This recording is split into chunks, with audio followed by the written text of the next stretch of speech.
Hola estudiantes, eso paquete está un examen, sí, tratar en todas secciones.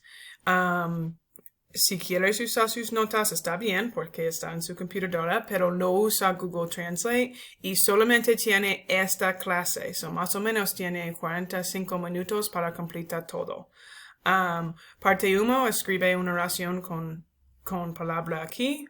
Parte 2, dibuja un casa en su papel y necesita enviar un mensaje con eso, amigo. No necesita perfecto, dibuja muy rápido, su arte no está importante en eso.